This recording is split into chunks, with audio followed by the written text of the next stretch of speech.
Psicopatología y semiología psiquiátrica.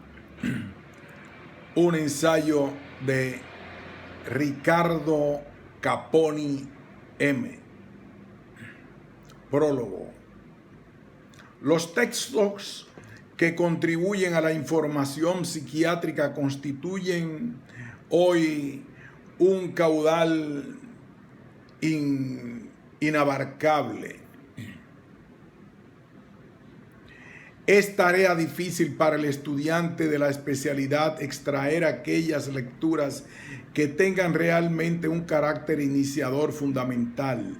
Aquel que escoge y acepta como desafío al paciente perturbado mental necesita no solo informarse acerca del reconocimiento de los hechos psíquicos anormales y del lenguaje convencional con el que se les denomina, sino además entrenarse en desarrollar una mentalidad psiquiátrica abierta, exploradora, audaz y creativa, que le permita integrar la información recibida a profunda y permanente elaboración personal, tanto en la realidad clínica que aborda como de sí mismo.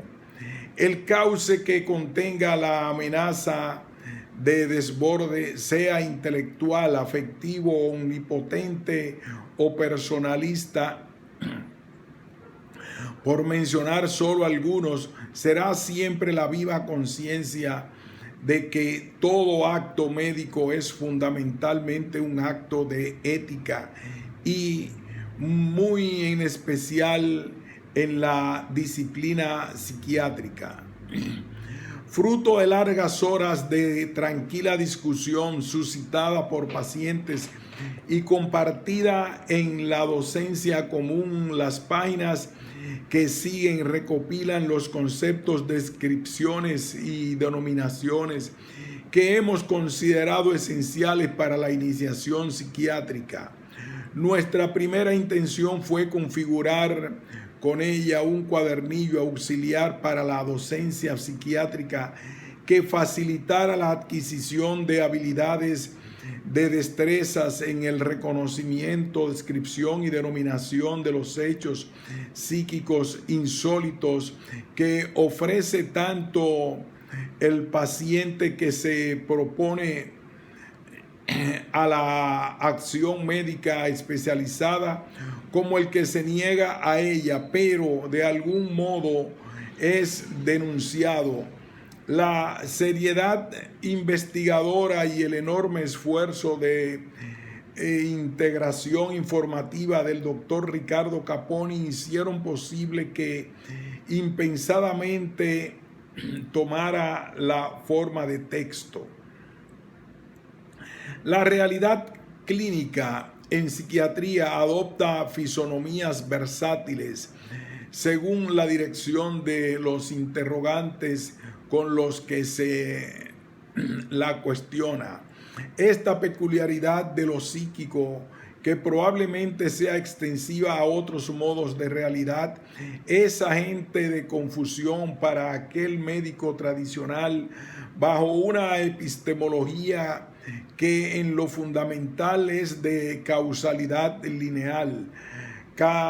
Trasladarse al modelo psiquiátrico del enfermar y padecer con su multicausalidad circular de determinancia biopsicosocial es un salto epistemológico mal tolerado y muchas veces se hace abismal. Es tal vez la mejor manera de realizar este cambio epistemológico ineludible es iniciarse en la intención ricamente sostenida en el esfuerzo del observador descriptivo, esencialmente fenomenológico, evitando cautelosamente en el primer tiempo formativo todo cuestionamiento explicativo de la realidad clínica psiquiátrica. No siempre es fácil resistir el encantamiento de lo explicativo, que significa tanto reducir la angustia ante lo conocido como liberar la fantasía encadenada. Sin embargo, este trabajo deja muy en claro que evitar lo explicativo, no inferir nada a través de lo evidente, es una etapa rigurosa en la formación psiquiátrica y que y que una vez adquirida la habilidad y destreza de la observación y descripción rigurosa, sería mutilador para el pensar psiquiátrico detenerse en tal trama. Así lo plantea el capítulo que se refiere a la perspectiva categorial y a la perspectiva dimensional, donde se dejan abiertos los límites de transición hacia la integración con el pensar hipotético e interpretativo.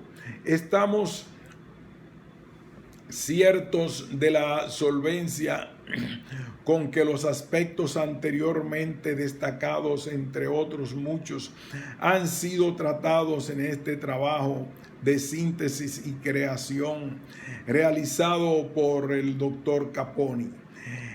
El estudio está además enriquecido con la formación filosófica del autor, adquirida en la disciplina académica. Es pues producto no solo de la visión clínica que hemos compartido, sino también de las formas de pensar. Doctora Yvette Claudette, Santiago, septiembre 1987. Introducción. Definición de objetivos del texto. Este trabajo es fruto de una necesidad detectada en nuestra práctica docente, tanto en los cursos de pregrado como en la formación de posgrado en psiquiatría. Hemos asistido a la dificultad que tienen los alumnos para acceder con cierto orden y coherencia al reconocimiento de los fenómenos psicopatológicos desde el caudal de los hechos psíquicos normales.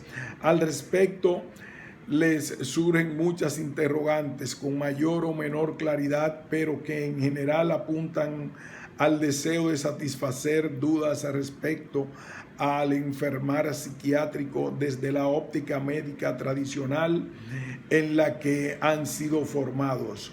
Tales interrogantes pueden resumirse en las siguientes: ¿cómo los psiquiatras ordenan los elementos constitutivos de nuestra mente? ¿Qué criterios subyacen a este ordenamiento?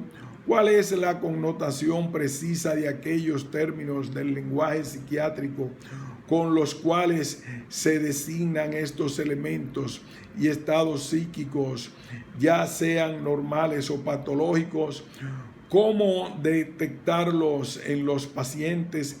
Tenemos la impresión de que tras estas preguntas opera la mentalidad de un médico con la formación técnica y científica propia del concepto occidental de la medicina. Así, con la primera pregunta, lo que se demanda es cuál es la fisiología normal de este organismo que llamamos mente y cómo se ordenan y relacionan sus constituyentes. En la segunda pregunta, la interrogante es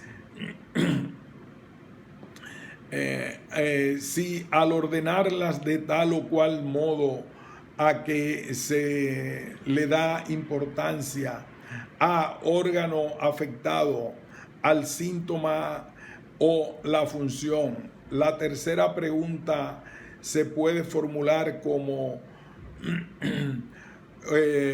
si cuál es el mejor lenguaje denominativo de significación más universal para los signos y síntomas detectados. La última pregunta apunta a si cuál es la metodología más útil para hacer la semiología. Todas estas interrogantes son válidas. En este texto tratamos de tender un puente entre la actitud y el método general del médico y la actitud y el método particular del psiquiatra, partiendo de aquello que tienen en común. Este trabajo intenta responder las preguntas anteriormente formuladas, exponiendo una forma de agrupación y ordenamiento de los constituyentes de la mente en base a la clasificación de las vivencias.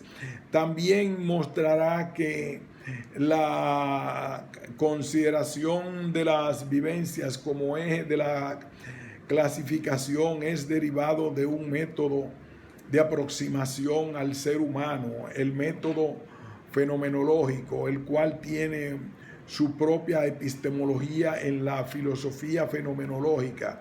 La sintomatología psiquiátrica serán las alteraciones del vivenciar, las que adquieren su nombre propio y constituyen la psicopatología y la semiología.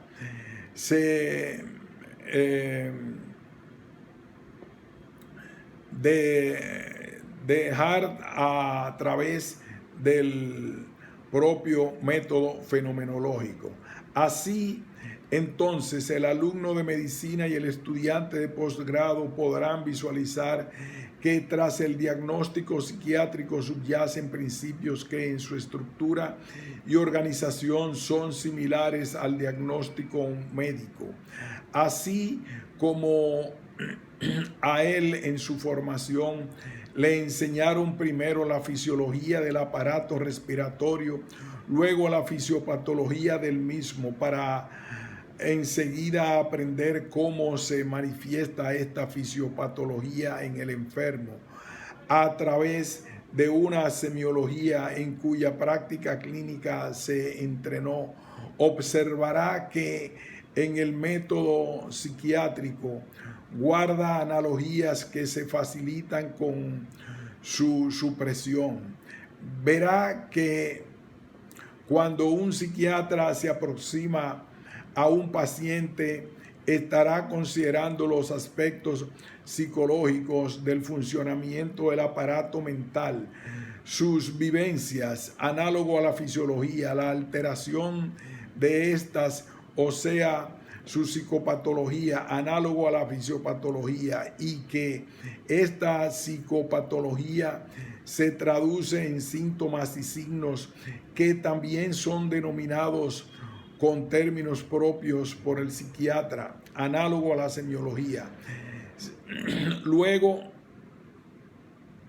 que el psiquiatra haya obtenido del paciente un conjunto de hechos psicopatológicos a modo de signos y síntomas, al igual que el médico los agrupa en síndromes, para enseguida ubicarlos en un diagnóstico noseológico más preciso. A modo de ejemplo, el médico general extrae una serie de síntomas y signos: disnea, taquicardia, cianosis, hipertamia, murmullo vesicular y broncovesicular, expectoración y mucopurulenta, etc.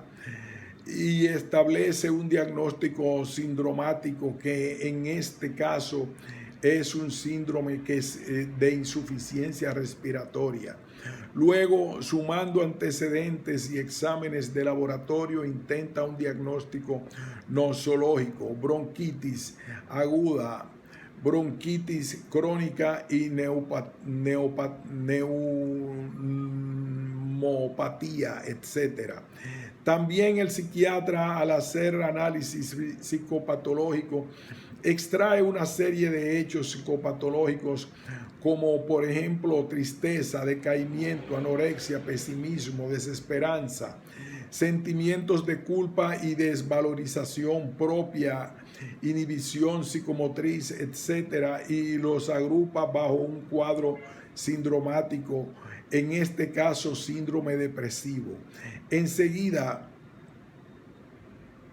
con otros antecedentes y exámenes, se intenta un diagnóstico nosológico: depresión mayor, monopolar, bipolar, distimia depresiva, etcétera. Desde otra perspectiva, cuando el médico se enfrenta a un paciente, es habitual que haga una evaluación del estado de ese paciente a través del tiempo, los eventos que lo han fortalecido o por el contrario debilitado y que lo predisponen a enfermar. Se revisa su pasado y se lo mira en su conformación dinámica a través del tiempo bajo una perspectiva diacrónica. Lo mismo hace un psiquiatra cuando intenta evaluar psicopatológicamente la estructura y organización dinámica del sujeto en su expresión más estable y que en definitiva cualifica las vivencias. Esto corresponde a la funcionalidad yoica. En tal orden diacrónico adquieren importancia crucial las experiencias pasadas. Sin embargo, aunque podemos hacer analogías entre los métodos de aproximación médica y psiquiátrica, no son homólogos. La medicina tiene que ver con signos y síntomas en cuya evaluación y descripción debemos evitar cuidadosamente la evaluación subjetiva del observador. En psiquiatría tratamos con fenómenos psíquicos, los cuales se nos muestran y aparecen en una interacción médico-paciente que les permite salir a la luz. La muestra y aparecen en una interacción médico-paciente que les permite salir a la luz. La evaluación tiene siempre un componente subjetivo y su valor de verdad proviene del consenso que se logre sobre parte de los psiquiatras que han observado el fenómeno. El objetivo básico de este trabajo es docente, teniendo como referente riguroso la mejor formación psiquiátrica y psicológica. Lo creemos útil tanto para el estudiante de medicina por su carácter orientador en la semiología psiquiátrica que él deberá manejar, como igualmente para la formación del psicólogo en esta área. Así como la formación clínica de este estudiante de medicina comienza en su curso de semiología, también el psiquiatra en formación debe partir conociendo la semiología psiquiátrica y su psicopatología antes de iniciarse en ningún otro ámbito del saber psiquiátrico. En esta formación debe adquirir conocimientos básicos sobre el método de aproximación más útil en psicopatología, el lenguaje universalmente usado para designar los fenómenos, además de su ordenación e interrelación. Debe ser capaz de comprender desde un punto de vista fenomenológico la relación que existe entre la psicología normal y la psicopatología. En resumen, los contenidos de este texto son los siguientes. En la introducción pretendemos delinear los métodos de aproximación a la psicopatología con los que debe trabajar un psiquiatra o psicólogo.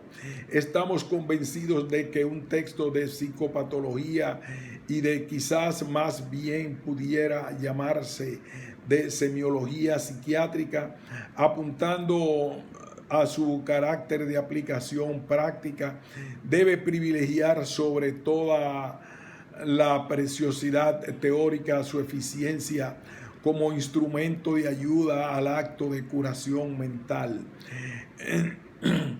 Y de lo anterior llegaremos a la conclusión de que la ética debe ser el principio orientador de todo texto de ciencia aplicada y muy en especial en psiquiatría. Desarrollemos estas ideas en la introducción, en la relación a conceptos de normalidad a normalidad, salud, enfermedad y las posibles consecuencias de la negación de estas categorías. Luego señalaremos cómo y por qué la ética debe ser el principio orientador que determine el método de aproximación de un texto de semiología psiquiátrica. Terminaremos describiendo los métodos a usar, un fenomenológico descriptivo categorial y el fenomenológico descriptivo dimensional. A través del desarrollo del texto, pretendemos emplear un lenguaje semiológico básico, respetando la connotación habitual de los términos en lo que se refiere a la psicopatología y semiología del yo. Inevitablemente asumimos una visión propia, ya que es un área de la psicopatología que los textos abocados al tema o no lo tratan, o si lo hacen es para plantear un constructo hipotético que no se ciñe a la descripción de lo observado, condición que estimamos fundamental en esta tarea. Tuvimos dudas al incluir este capítulo con el conjunto de texto, ya que es solo una proposición, una proposición que representa un esfuerzo de integración sin tener la certeza de haberlo logrado plenamente en sus contenidos. Decidimos presentarlo en el contexto de un trabajo docente de psicopatología, de manera que vea con más claridad la denuncia metodológica que hacemos. Intentaremos destacar el núcleo de identidad que existiría entre el hecho psicológico normal y el hecho psicopatológico, ubicado al comienzo de cada capítulo una breve descripción de los aspectos psicológicos normales más próximos al área del vivenciar explorado. No pretendemos hacer una apuesta al día de las últimas teorías psicopatológicas. Eso no corresponde a un texto cuyo objetivo principal es la semiología psiquiátrica y que por lo tanto pretende describir fenomenológicamente la vivencia en psicoanalíticas, bioquímicas, comportamentales, etcétera. Como el texto privilegia la praxis médica en un sentido amplio y esta práctica se condiciona por los hallazgos científicos que nos dan la clase para una eficiente intervención sobre el sujeto, el progreso de la ciencia en cierta medida enriquece y motiva las descripciones fenomenológicas de la psicopatológica y de la psicopatología. En relación con esto podemos decir que el progreso de la psiquiatría biológica hace que la fenomenología descriptiva adquiera un relieve especial, ya que muchas veces la administración de un fármaco va a depender del diagnóstico psicopatológico de los síntomas del estado clínico. El psicoanálisis y las escuelas dinámicas, en un sentido amplio, describe lo que pasa con la estructura y organización del sujeto en sus interacciones, las dimensiones internas que conforman su sistema dinámico y cuya posibilidad de modificación radica en la actualización de las variables en juego, pero esta vez orientadas por el terapeuta a una interacción que induzca cambios en la estructura y organización original para la mejor funcionalidad de la persona. Estas aproximaciones que nosotros llamamos dinámica contribuyen también con su progreso científico a la psicopatología y es imprescindible que forme parte de un texto de semiología psiquiátrica que pretende ser útil. Fundamentos de los conceptos: normalidad, anormalidad, salud, enfermedad.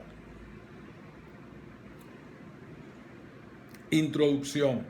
A pesar del interés que suscitan temas de tales como la delimitación de los conceptos de salud, enfermedad, normalidad, anormalidad, es escasa la literatura que existe al respecto. Es probable que este fenómeno se deba a la vocación práctica que tienen los profesionales dedicados al área de la salud, en especial los médicos, que los hace poco proclives a la especulación teórica.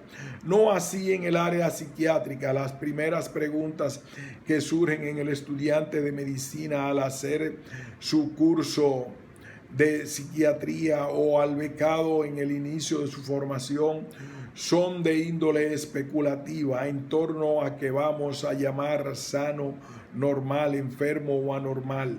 Esta reflexión se ha acentuado en especial en estos últimos 30 años debido a cuestionamientos de la norma rígida y la relativización de esta.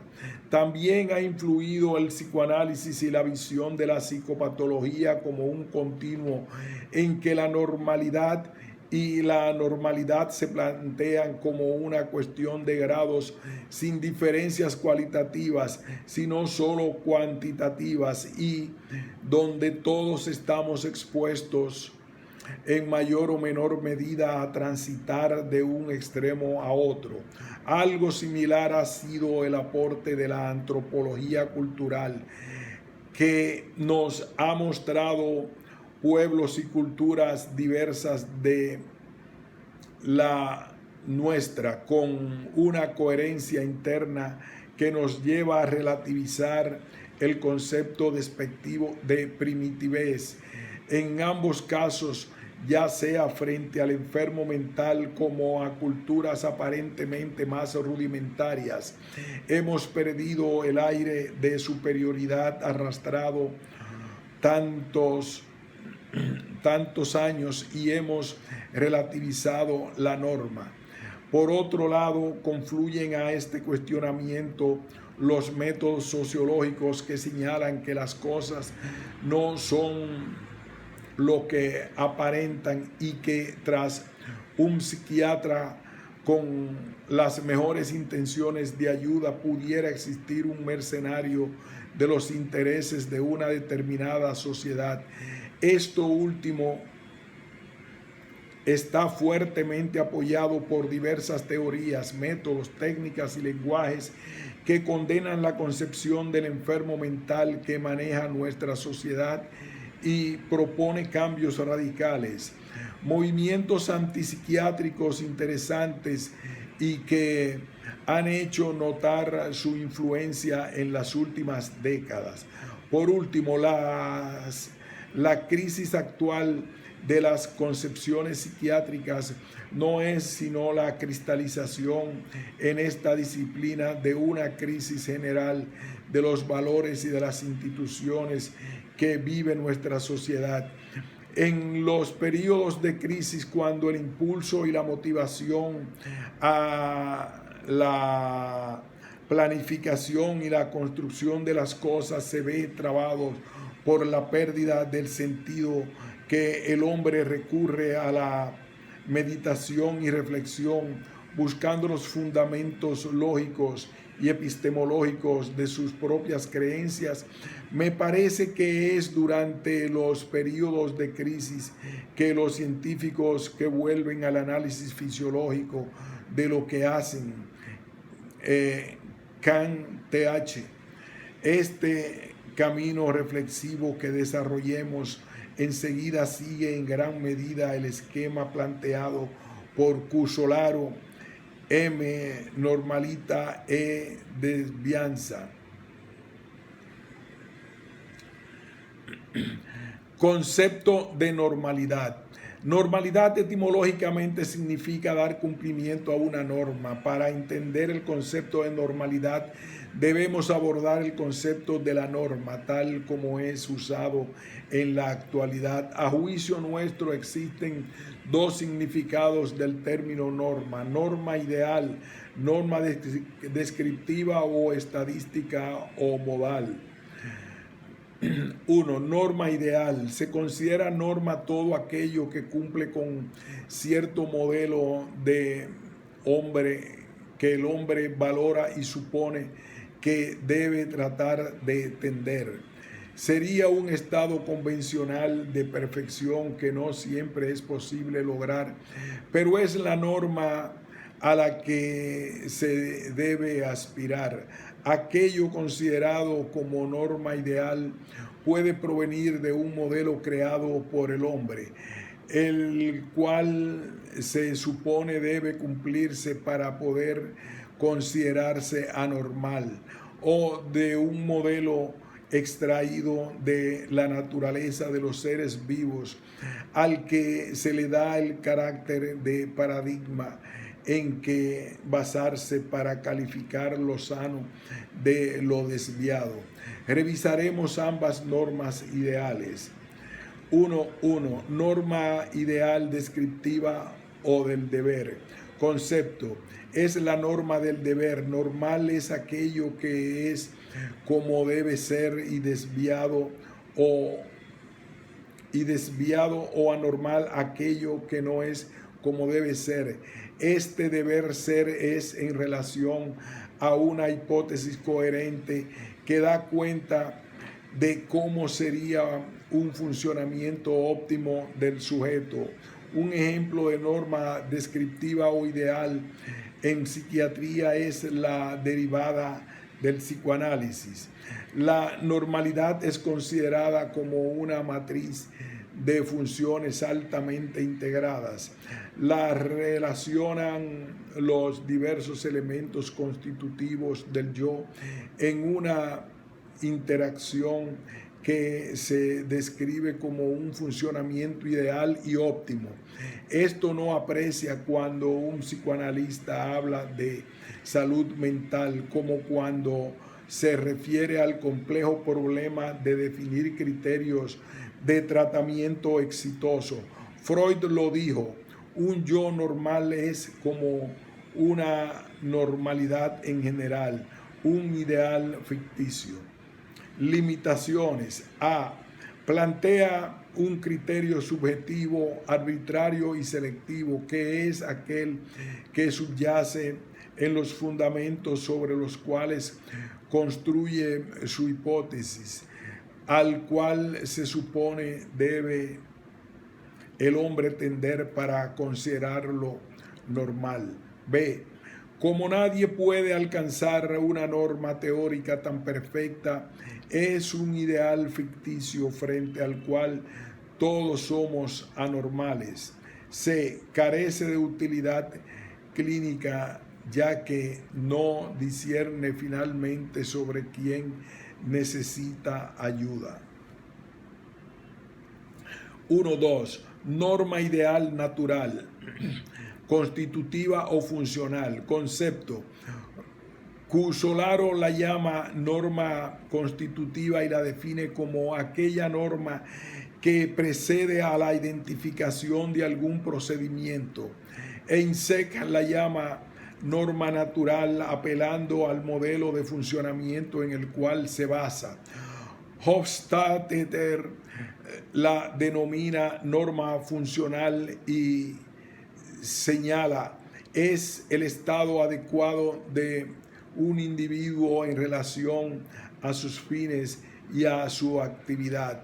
Esta norma enjuicia el comportamiento en base a las características y a los objetivos de un individuo y lo considera normal cuando es adecuado y eficiente. Presupone la existencia de un orden que tendría su cumplimiento máximo en la eficiencia y adecuación, o sea, en el rendimiento en el progreso y en la estética, según patrones subjetivos. Detrás de este orden existen leyes que regulan los fenómenos. La anormalidad, la desviación y la enfermedad serían una transgresión a estas leyes. Cuando se encuentra un fenómeno que no puede ser explicado desde estas leyes, no reconoce la insuficiencia de la teoría, sino que estigmatiza el fenómeno. Limitaciones. A. Es un criterio de norma subjetiva y arbitrario. Proviene de una sobrevaloración de los procesos naturales en una concepción positivista que no integra el sentido de la limitación. El defecto y la muerte corre el riesgo de implicar un activismo curativo a ultranza frente a todo aquello no natural. B. Incluso es difícil señalar qué es natural y qué no lo es. Un pulcrin efisematoso tiene también sus leyes y normas de funcionamiento, ni más ni menos que un pulmón sano. Más aún, todo aquello que existe tiene una regla intrínseca de funcionamiento. Nada autoriza a definir al primero como menos natural que el segundo. 2. Norma descriptiva, estadística o modal. Concepto. Normal es aquello que se observa más a menudo, identificándose la norma con la mayor frecuencia. La diferencia entre normal y anormal es cuantitativa. En las conductas, las personalidades, las predisposiciones, las capacidades, los rasgos, etc., se distribuyen según la curva de Gauss. El rango medio abarca la psicología normal. Los dos extremos corresponden a la psicopatología, anormalidad o desviación. La línea que separa estos grupos es antojadiza. Limitaciones. A. No necesariamente lo más frecuente es normal. Es muy frecuente representar estados gripales. Sin embargo, no podríamos decir que es un fenómeno normal. B. Un comportamiento normal en un ambiente, en una época, no lo será en otro lugar y en otro momento. C. Al no estar definido el punto de la curva de frecuencia en el cual el normal pasa a ser anormal, no sirve a la práctica como instrumento normador que indique con precisión quién necesita ayuda. C. Relatividad de la norma. En el jardín perfumado del templo de Venus, ante la estatua de la diosa Caride de Corinto y Calícrates de Atenas, discuten si es preferible el amor hecho con mujeres o aquel realizado con hombres. Es el tema de un diálogo de Luciano de Samosata. Los argumentos de los discutidores son los de siempre. Caride apela a las leyes de la naturaleza, las cuales es peligroso e impío violar, recordando que solo el amor heterosexual mantiene la conservación de la especie, y afirma que es más bello hacer el amor con mujeres. Calícrates rebate que el hombre no es un pasivo ejecutor de los instintos, sino el autor de elecciones individuales y el inventor de comportamientos nuevos, y sostiene que para él es más hermoso hacer el amor con los muchachos. Licinio, árbitro del debate, sentencia: el matrimonio es para todos, el amor con jovencitos debe ser solamente para los filósofos. El año 1968, la American Psychiatric Association clasificaba la homosexualidad como un trastorno mental que figuraba entre las desviaciones sexuales en el grupo de las neurosis, trastornos de la personalidad y otros trastornos psíquicos no psicóticos. En el 15 de diciembre de 1973, el DSM-3 elimina de su historia oficial la homosexualidad. Desde este día, todos los homosexuales, al menos los americanos anormales, hasta 24 horas antes, se curan como por encanto. Entre los indios Kwajalein de la isla Vancouver, de la costa noroccidental de Estados Unidos, la cultura se basa en el potlatch, lucha por el prestigio, megalomanía, agresividad y desconfianza. Son privilegiadas y exaltadas por medio de sus costumbres en los torneos, en la provocación y en las batallas por el dominio. Ruth Benedict sostiene que el germen de la paranoia se busca y se cultiva en la criatura en un coherente sistema educativo donde el comportamiento remisivo y pacífico se considera anormal. En el otoño del 79 se promulgó en Italia la ley que permite el uso de la marihuana y del hachís, tan normal como el consumo de alcohol, tabaco y café. Estos son ejemplos extraídos del trabajo de Cusolaro con el fin de ilustrar la relatividad del concepto de norma. La estabilidad de los parámetros que permitan distinguir entre lo normal y lo patológico parecen tambalear.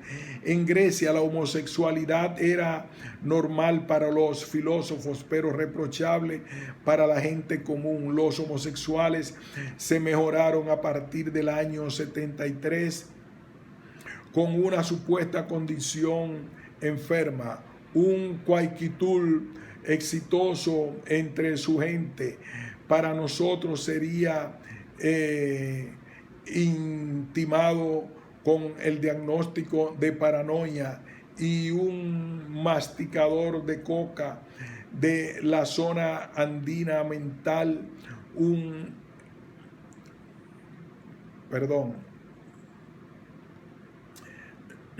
para nosotros sería intimado como el diagnóstico de paranoia y un masticador de coca de la zona andina que pasa como uno más entre los suyos sería puesto en prisión o en un centro de higiene mental en nuestra sociedad. De lo anterior podríamos concluir que el comportamiento anormal es solo aquel que se desvía de la norma de una cierta cultura en un momento histórico dado. Como señalábamos en la introducción, el cuestionamiento de la norma rígida y opresora de fines del siglo pasado, señalado por Nietzsche, reforzado por las teorías psicoanalíticas de Freud y por los análisis sociológicos de Marx, creó las condiciones para el surgimiento de una actitud relativista frente a la norma, lo establecido, lo considerado convencionalmente como verdadero. Ilustra de manera concreta este tránsito desde una normatividad rígida hacia un relativismo más respetuoso, el cambio ocurrido en las posturas antropológicas, la historia de la antropología que va de Levi Bruhl a Levi Strauss,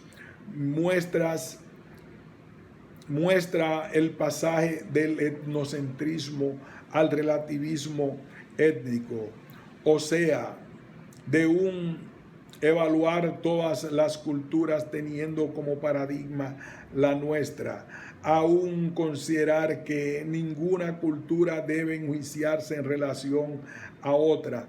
Levi Brühl y los etnólogos del pasado concebían la sociedad primitiva como un escenario de los estados infantiles de la humanidad. Un ingenuo etnocentrismo llevaba a considerar tal cultura como detenida, atrasada respecto a la sociedad occidental. Esta postura de superioridad de Occidente confirmaba los sustratos ideológicos de la intolerancia, el racismo y de la tendencia a colonizar, o sea, a sustituir violentamente la cultura de los demás por la propia, por el bien de otros. La moderna antropología cultural, de la cual Levi Strauss es el exponente más célebre, reconoce el error de quien pretende enjuiciar otra civilización con los criterios de la suya propia. El relativismo étnico plantea que no existe una cultura superior a la otra, ya que no existen parámetros en la base de las cuales hacer el juicio. Cualquier parámetro, norma o paradigma se origina en el seno de una determinada cultura, cada una de las cuales tiene su sentido y coherencia interna, siendo imposible demostrar su mejor o peor postura vital frente a otros, al no disponer de criterio externo para enjuiciar otras culturas. Debemos aceptarla y respetarla globalmente. D. Conceptos de norma en la psiquiatría transcultural. La psiquiatría transcultural o psiquiatría comparada o etnopsiquiatría investiga los aspectos psiquiátricos que separan los límites de una sola cultura. El concepto de norma en relación al enjuiciamiento de lo que sería normal o anormal en cierta cultura, materia de investigación de esta rama de la psiquiatría, se ha visto fuertemente influido por la antropología moderna y los factores que anteriormente señalábamos. Estos investigadores han elaborado el problema de la relatividad cultural del concepto de enfermedad mental, señalando y describiendo numerosas culturas que manejan concepciones significativamente diferentes de lo que se considera un enfermo mental. A su juicio, un comportamiento psicótico en nuestra cultura puede ser normal en otra. El concepto de normal sería una variante del concepto de bueno, y una acción buena es aquella que es aprobada por la colectividad de acuerdo a sus consecuencias, creencias e ideales. En otras palabras, la etnopsiquiatría rechazaría el concepto de norma ideal y se adscribiría al concepto de norma descriptiva, estadística o modal, como plantea Foley. El juicio de normalidad de una cierta cultura puede y debe fundarse solo sobre criterios estadísticos y prescindir de cualquier juicio de valor que será inevitablemente arbitrario. En suma, la cultura es la norma y ésta no puede confrontarse con otras. Sin embargo, deberemos precisar que los etnopsiquiatras no rechazan el concepto de norma ideal. Lo que sucede es que se adscriben en él en otra categoría. Consideran como norma ideal el relativismo, o sea, lo ideal, lo deseado, lo que debe ser es aquello que una cultura determina como tal, y al interior de cada cultura la normalidad estará dada por el cumplimiento de estas normas buenas para tal cultura. que evidentemente tenderán a ser las más frecuentes. En resumen, el concepto etnopsiquiátrico incluye la norma ideal, aunque pretende rechazarla al considerar el relativismo de la norma como ideal y también la norma estadística como parámetro al interior de cada cultura. Sin embargo, esta posición conlleva condiciones de vida ínfima, encuentran su sentido en esas condiciones, elaboran sus normas y tienden a cumplirlas, aunque éstas impliquen grandes frustraciones y amarguras. Simplemente no saben que existen otras mejores. El hombre puede contentarse con una realización limitada y dolorosa de la propia humanidad porque se parece que es la única posible. Este concepto de norma que debilita la motivación a la superación por parte del grupo, el deseo de cambio estructural que generaría mejores condiciones de vida, facilita también la pasividad por parte de quienes viven en mejores condiciones y que a menudo manejan el poder. ¿Para qué nos ocupamos de los grupos marginados si por último ellos son felices así como son? Dicen. Otro déficit de este concepto relativista implica que la génesis del disturbio psíquico sería prevalentemente, si no exclusivamente, cultural. Los factores psicobiológicos universales, aquellos aspectos constantes y unitarios que se dan en las enfermedades psiquiátricas a través de todas las culturas. Bajo esta concepción están negados.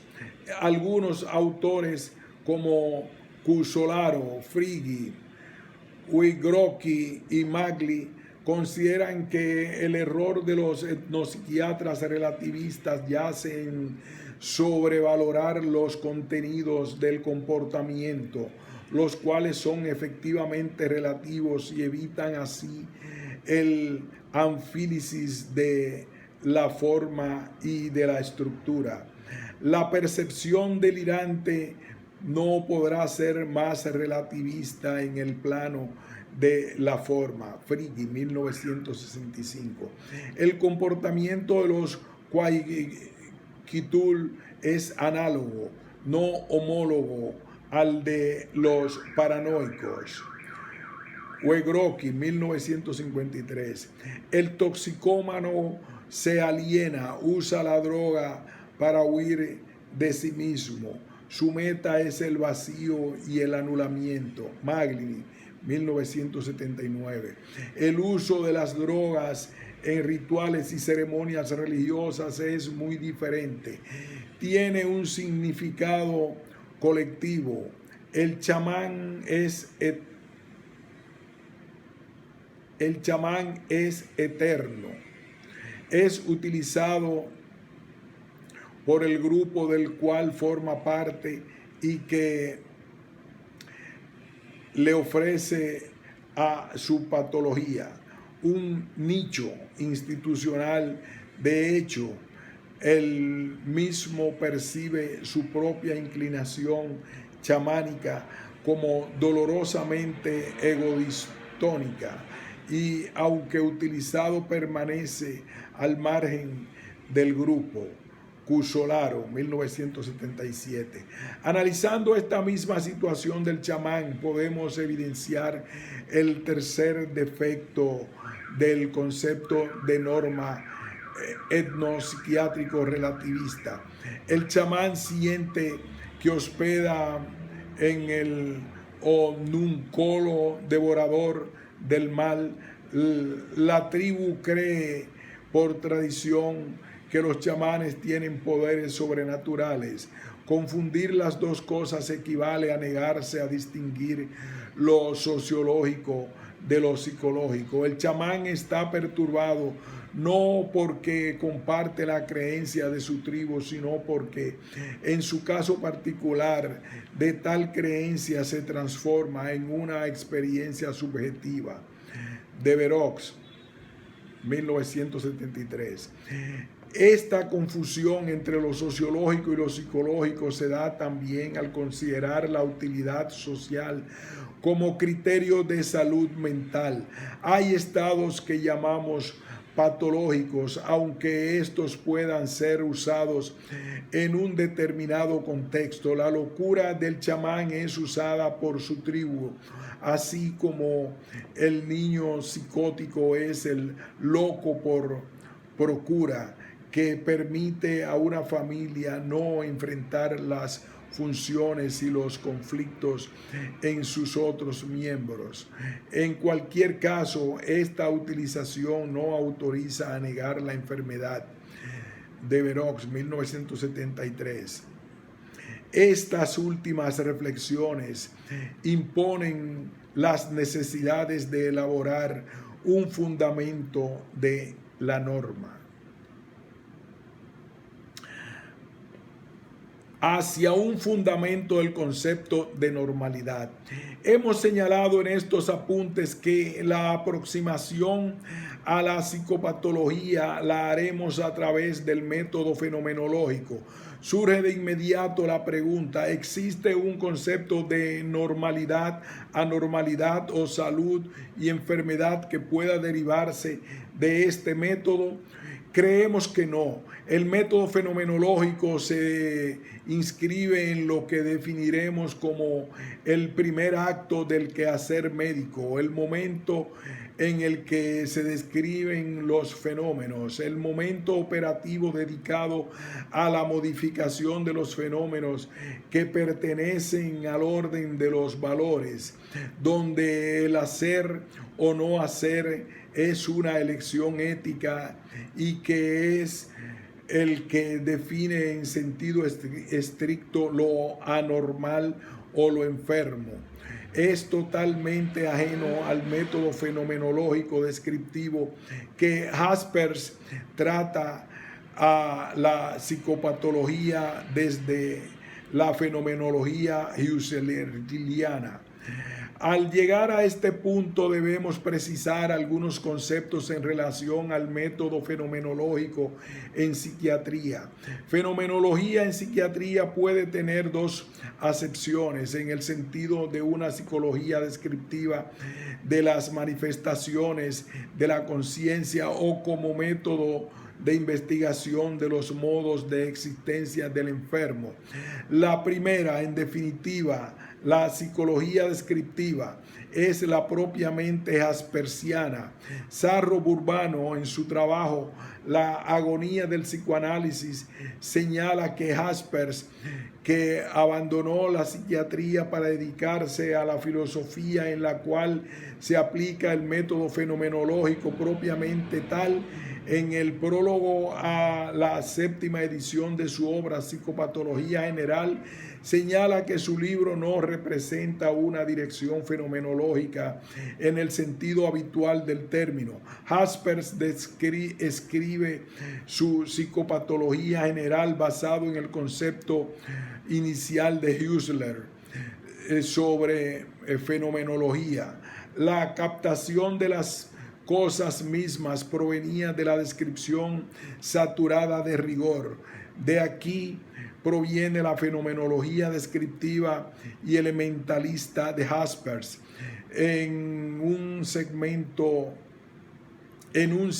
momento, para Husserl, la fenomenología deja de ser una descripción y se convierte en una intuición de esencias. Jaspers, para entonces, estará dedicado a la filosofía y serán otros los que se aplicarán a la psiquiatría esta segunda acepción del método, que corresponde al concepto de método fenomenológico, más comúnmente usado. La captación de esencias se convierte en psiquiatría en la captación de los modos de existencia del enfermo.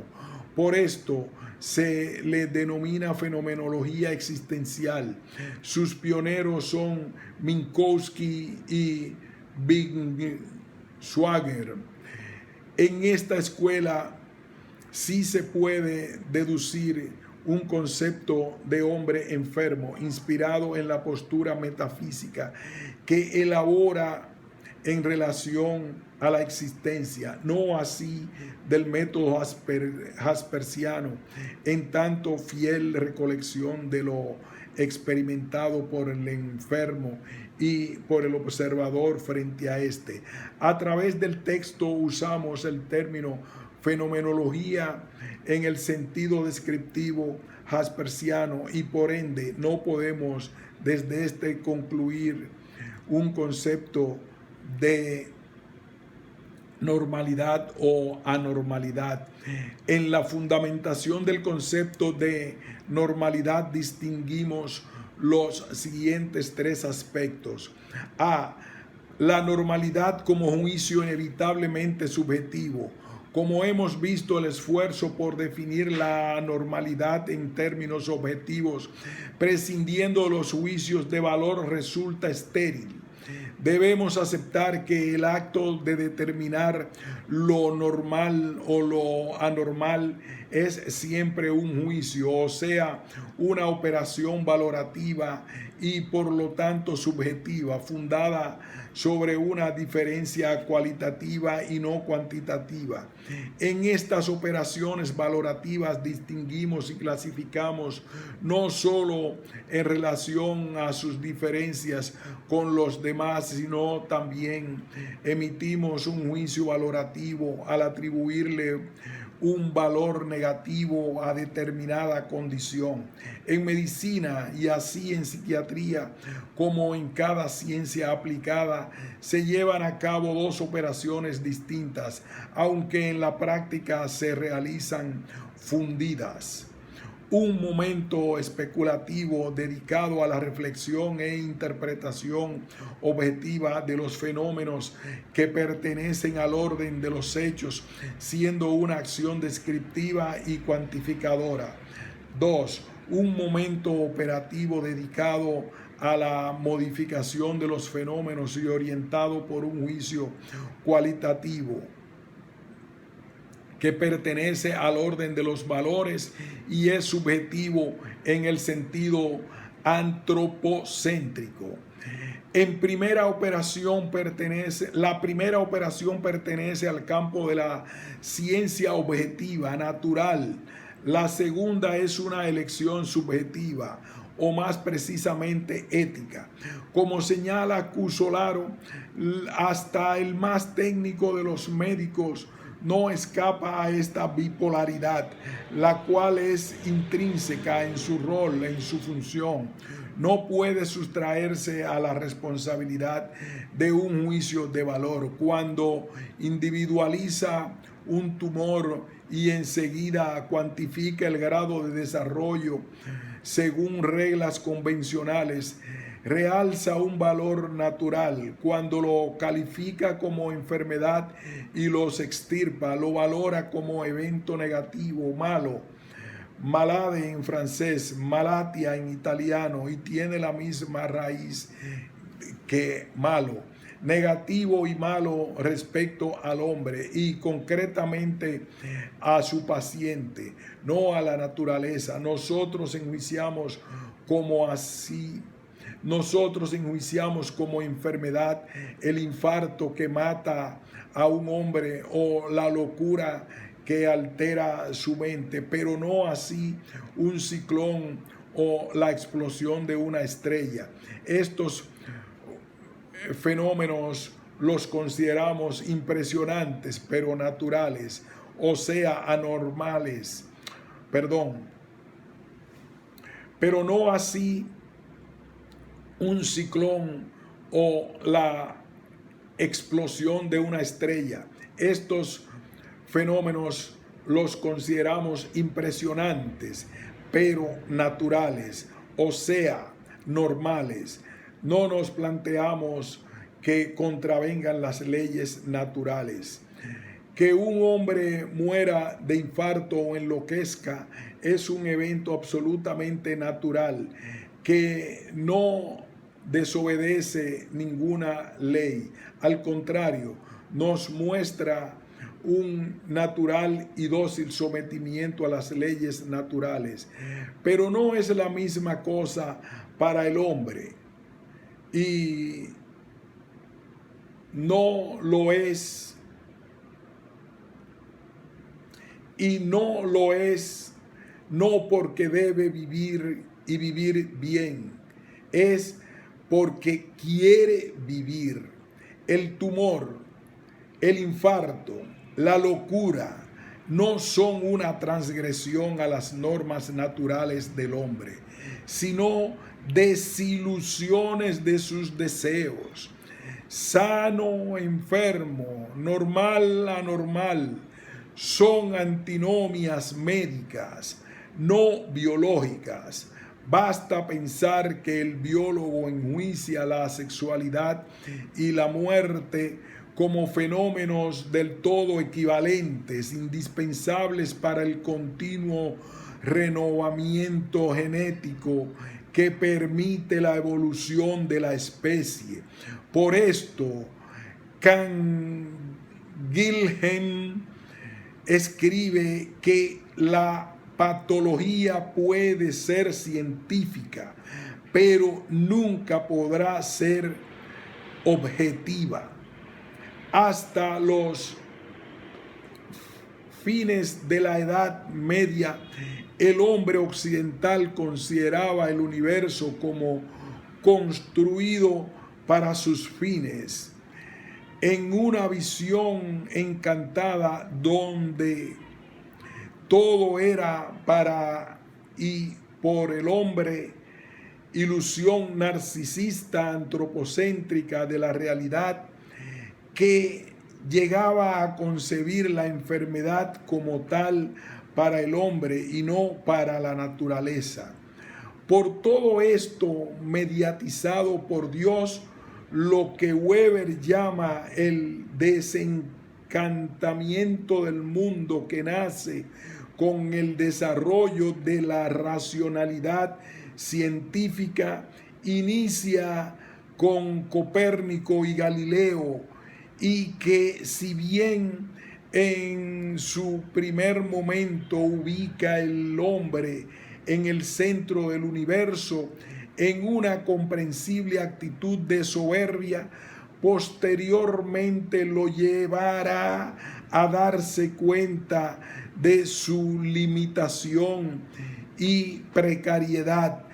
Hoy día se plantea un universo no necesariamente construido para sus fines, frente al cual debe asumir un compromiso y una responsabilidad, donde los aspectos éticos cobran un interés diferente al tradicionalmente planteado. B. Anormalidad. Juicio que no es subjetivo ni objetivo, sino ético. Hasta acá hemos señalado que el concepto de normalidad es un juicio y que como tal es subjetivo.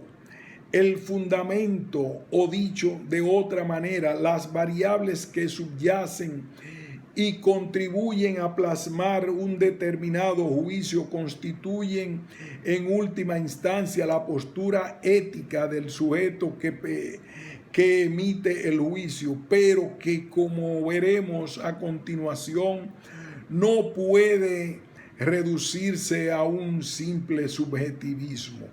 Lo que hemos querido subrayar es que el concepto de normalidad no es puramente objetivo, para lo cual hemos resaltado su componente subjetivo. Para ser más precisos, el juicio valorativo no es ni puramente subjetivo ni objetivo. Es una categoría diferente que se nutre de ambos en su constitución, pero no es ni lo uno ni lo otro. Todo juicio valorativo es díptico y la ética como rama de la filosofía se preocupa del fundamento epistemológico y metafísico de los valores. No es nuestra intención extendernos en los fundamentos metafísicos de la axiología, pero sí queremos señalar cómo el concepto de normalidad, anormalidad, se sitúa y se ha situado en la historia de nuestra cultura, inevitablemente en el plano ético. Gregory Silborg, en su historia de la psicología médica, señala que en tiempos de Hipócrates las perturbaciones mentales no se consideraban enfermedades, aunque la mitología griega abunda en ejemplos de locura. La tradición homérica era telúrgica. El hombre se enfermaba mentalmente porque los dioses le quitaban su espíritu. En Grecia los enfermos se trataban con los templos, con herederos sacerdotales de los secretos de la curación, quienes intervenían con imponentes ceremonias religiosas. Platón consideraba dos clases de insania, la locura y la ignorancia, y también dos clases de locura o manía, un resultado de enfermedad y otra es un don de los dioses, es celestial, es una forma superior de locura y posee cualidades proféticas. El delirio de los profetas lo produce Apolo, el de los iniciados, Dionisio, el de los poetas, las musas, el de los amantes, Afrodita y Eros. La tradición médica iniciada por Hipócrates, seguida por Asclepiades, Celso, Areteo de Capadocia, Celio, Aureliano, Sorano y que culmina con Galeno, quien realiza una síntesis del intento riguroso y científico de la medicina grecorromana, se verá ahogada en el crepúsculo de esa edad llamada comúnmente del oscurantismo, en donde la enfermedad mental estará en manos de Dios y de su enemigo Lucifer. Las autoridades cristianas primitivas se plantean perplejas y temerosas ante la enfermedad mental. Era frecuentemente que los locos se dedicaran a cavilaciones teológicas. El problema era si se estaba frente a un santo o un demonio. Es San Agustín quien formula y se sistematiza los principios medievales de la psicología humana, fundiendo Dios y alma, teología y psicología, y marcando así el tratamiento de la psicología para toda la Edad Media. Las perturbaciones psíquicas las padecen los herejes. Algunos considerados como enfermos eran tratados con exorcismos. Silborg cita a un viejo manuscrito del siglo X referente al tratamiento con exorcismo de la histeria que se consideraba como un útero errante por el cuerpo. Oh matriz, matriz, matriz, matriz cilíndrica, matriz roja, matriz blanca, matriz carnal, matriz bendita, matriz grande, matriz neufrénica, hinchada, oh matriz demoníaca, yo te conjuro, oh matriz, por los 9 coros de los ángeles y por todas las virtudes del cielo, a volver a tu hogar con toda la docilidad y calma posible, y a no moverte y causar molestia alguna a esta sierva de Dios. En esta confusión en que el pecado y la enfermedad mental se identificaron en el espíritu del hombre, será el diablo el causante de la anormalidad psíquica, donde el pecado más grave del hombre y la mujer y preocupación fundamental del demonio es el sexo, como dice Silborg, el fornicarium de Nider y el famoso Maleus Maleficarum del siglo XV eran piedras similares de una condición indomable y de un temor vivo. Cirujanos y clínicos famosos de la época comulgaban con este juicio acerca de la enfermedad mental. Para Juan Lang, el demonio metía cosas en el cuerpo. Para Ambrosio Pérez, el diablo penetra a veces en nuestros cuerpos y nos tortura con extraños tormentos. Fernel consideraba que los hombres se transformaban en animales por obra del diablo. Plater, del año 1600, que clasificó las enfermedades mentales y consideró que todas eran provocadas por el demonio.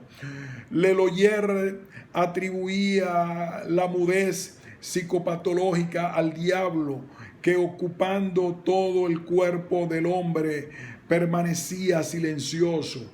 La edad moderna concibe al enfermo mental, al anormal, a la luz de su propia fe, pero esta vez no es fe en Dios, sino en sí mismo, en su capacidad de dominar y controlar el mundo, acicateando por el fascinante mundo del progreso que le ofrece la ciencia y la técnica. Es la perspectiva de la época clásica, cristalizada en todo su esplendor, en la Ilustración y la Revolución Industrial. Foucault elogia la experiencia medieval y renacentista en la locura, sin preocuparse de los excesos cometidos, sino valorando el carácter simbólico que esos periodos se atribuyen al loco como una figura escatológica. El debate en la Edad Media hasta el Renacimiento del hombre con la demencia era un debate dramático que lo enfrentaba con las potencias sordas del mundo, y la experiencia de la locura se obnubilaba entonces en imágenes donde se representaba la caída, la consumación, la bestia, la metamorfosis y todos los secretos maravillosos de la sabiduría. Sin embargo, Foucault señala que con el advenimiento de la época clasista, la locura ha dejado de ser en los confines del mundo del hombre y la muerte una figura escatológica. Se ha disipado la noche sobre la cual tenía ella los ojos fijos, la noche en la cual nacían las formas de lo imposible. El olvido cae sobre ese mundo que surcaba la libre esclavitud de su nave. Ya no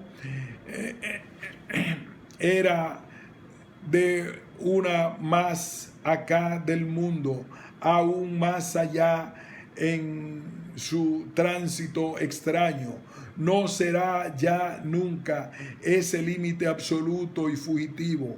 Ahora ha atracado en las cosas y la gente. Retenida y mantenida ya no es barca sino hospital.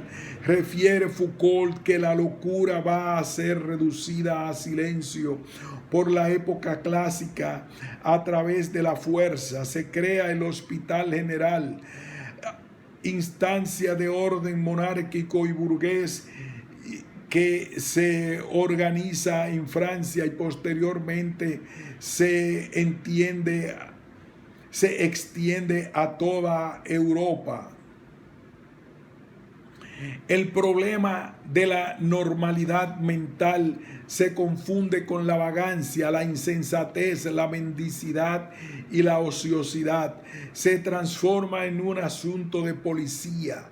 Es una respuesta a la crisis económica del siglo XVII que en Europa se traduce en desempleo, pobreza, vagancia, agitación, motines, etcétera, y por lo tanto peligro para el sistema establecido.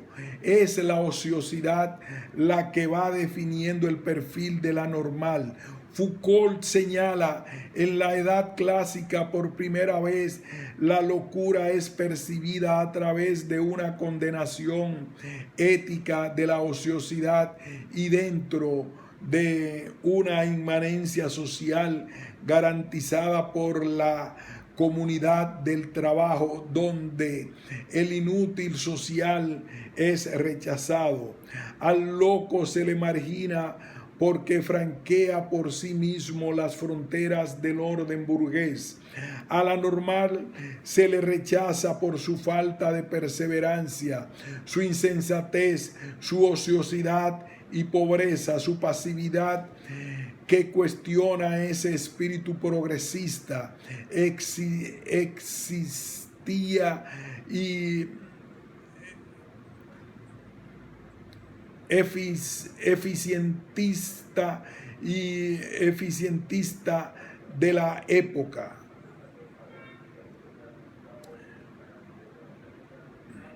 El anormal es despreciado porque no es como todos, no corresponde al promedio, escapa a la norma, a la medida y cuestiona asuntos delicados que la sociedad no está dispuesta a revisar porque intuye que corroe sus cimientos.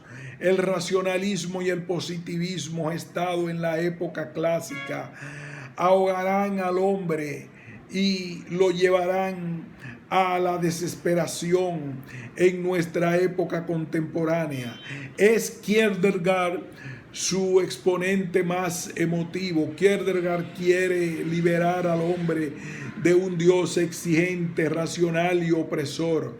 Lo que me importa es entender el propio sentido y definición de mi ser, ver lo que Dios quiere que Dios quiere de mí verdaderamente, lo que debo hacer. Es preciso encontrar una verdad. La verdad es para mí hallar la idea por la que yo quiero vivir y morir. Y la verdad consiste precisamente en esa hazaña de elegir con la pasión de la infinitud lo objetivamente inseguro. Nietzsche, Marx y Freud también emprenden a su modo la búsqueda de un hombre nuevo. Para el primero será el superhombre que rompe con la moral restrictiva y realiza en plenitud, dando rienda suelta a una naturaleza dionisíaca que lo hará libre. Para Marx es el hombre que logra liberarse de la esclavitud de una sociedad en que las relaciones están mediatizadas por el dinero. Freud desea liberar al hombre de las restricciones impuestas por una sociedad neurótica, narcisista, exigente, castigadora y represiva, trabajando sobre aquella instancia donde se incorporan dichas restricciones, el inconsciente. Los cuatro aspiran al mismo objetivo: liberar al hombre. La libertad se constituía en la piedra angular de la evolución cultural de nuestra sociedad contemporánea. Es este el momento histórico que vivimos que nos lleva a plantear la cuestión de la normalidad, anormalidad en estos términos. La anormalidad como una pérdida de la libertad.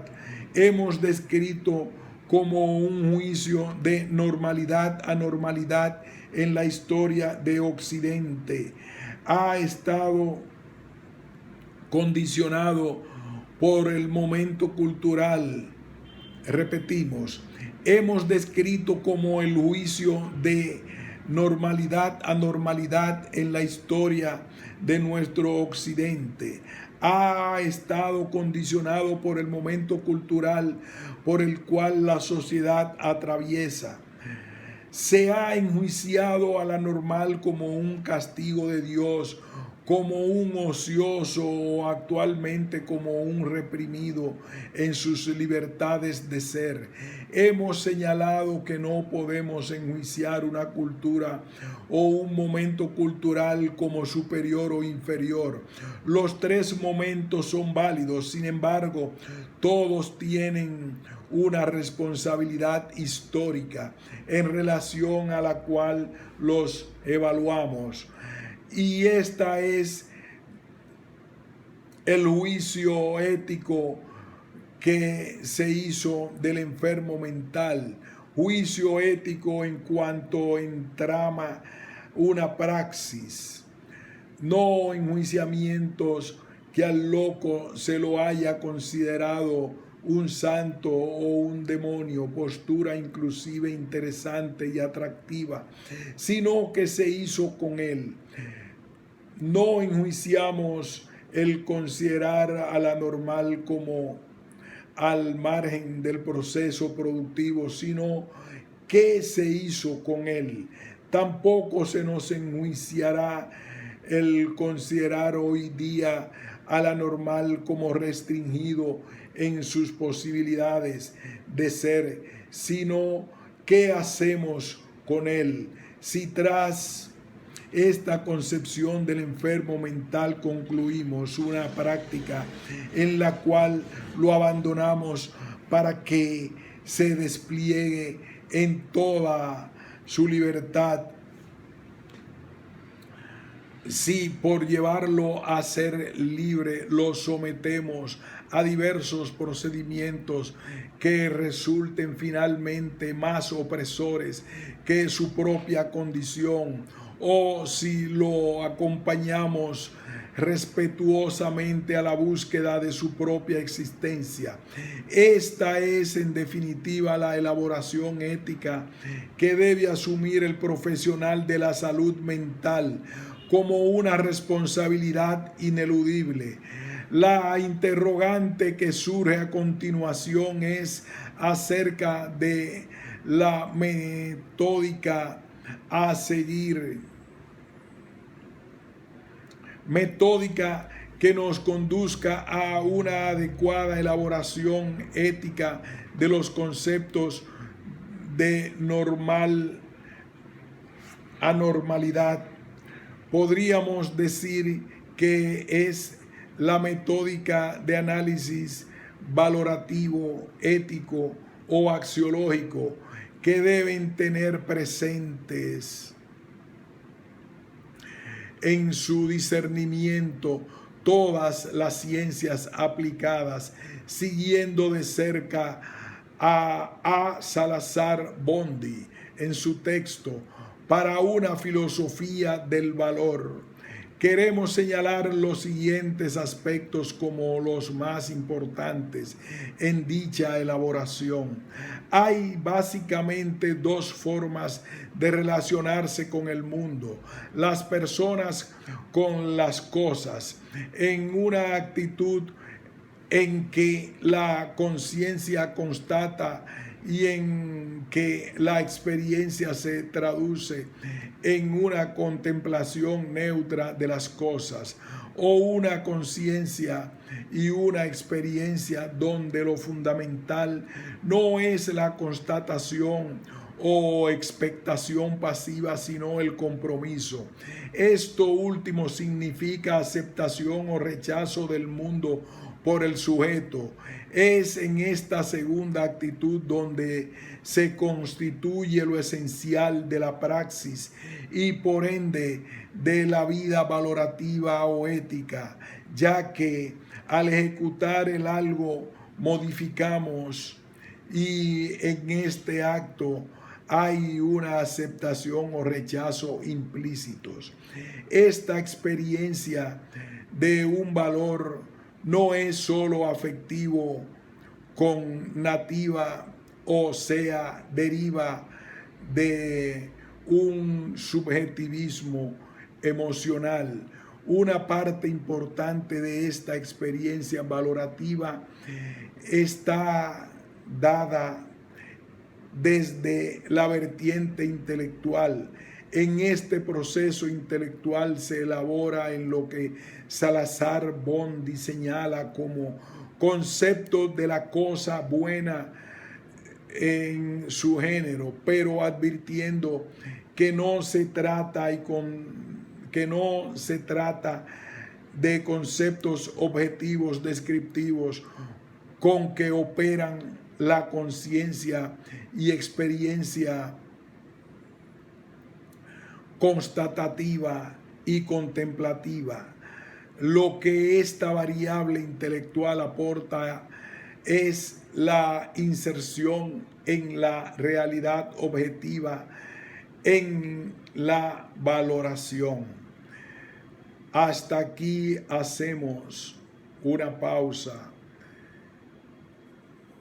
de descanso en esta interesante lectura valorativa.